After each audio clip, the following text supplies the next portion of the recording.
Let's be real. Marriage used to be the final boss of adulthood. You got a job, bought a car, found the one, game complete.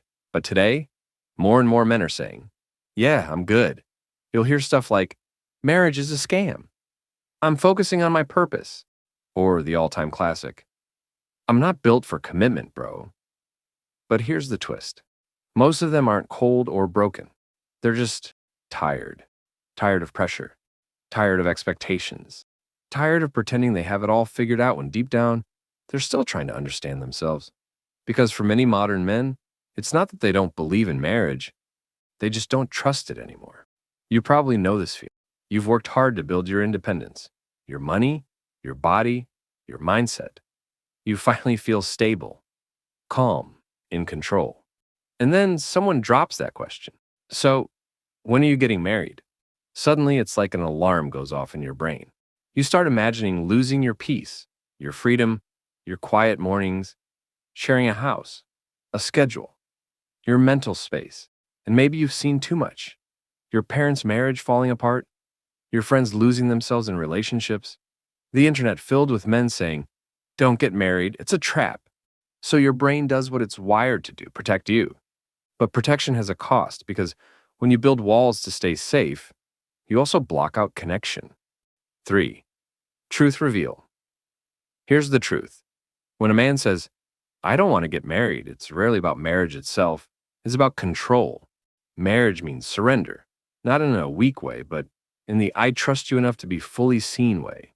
And that's terrifying for men who grew up in a world that taught them to earn love, not receive it. See, most men today weren't taught emotional safety. They were taught performance.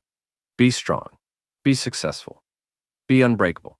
So when love asks for softness, their nervous system says, error 404. That's not immaturity, that's conditioning. And it's running deeper than most men realize. Or 4. Introduce me to the Iron Gate theory. Let's call this the Iron Gate theory. Every man builds a psychological gate around his emotions. At first, it's built for survival, to handle rejection, failure, heartbreak, betrayal.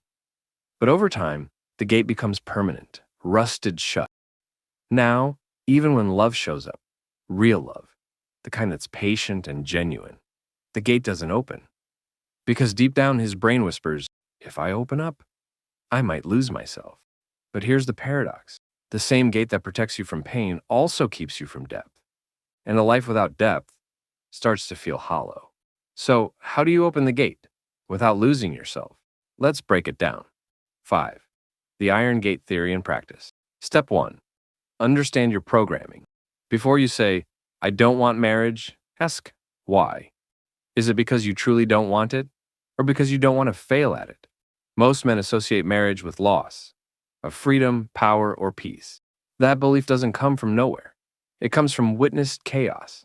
Your brain wires itself through observation. So if you grew up watching conflict, emotional distance, or divorce, your subconscious learned love danger, why it works. By naming your programming, you stop being controlled by it.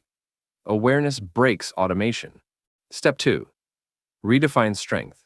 Modern culture says strong men don't need anyone. But that's not strength. That's fear dressed as independence. Real strength is being grounded enough to share your truth without losing your identity. It's saying, yes, I can be alone, but I also choose connection. Why it works. The brain's reward system, dopamine and oxytocin, thrives on both autonomy and intimacy. You're not meant to pick one. You're meant to balance both. Step 3. Heal the control reflex. When you've been hurt, your mind builds patterns. You start controlling everything. Who you talk to, how close you let people get, how vulnerable you allow yourself to be. It feels safe, but it also isolates you. Why it works. Letting go of control activates the brain's parasympathetic response, the calm, creative state where love and curiosity actually grow. Without that, every relationship feels like a battle. Step 4. Learn emotional literacy. Most men can describe their car better than their own feelings. It's not their fault. No one taught them. But emotional illiteracy is why relationships crumble.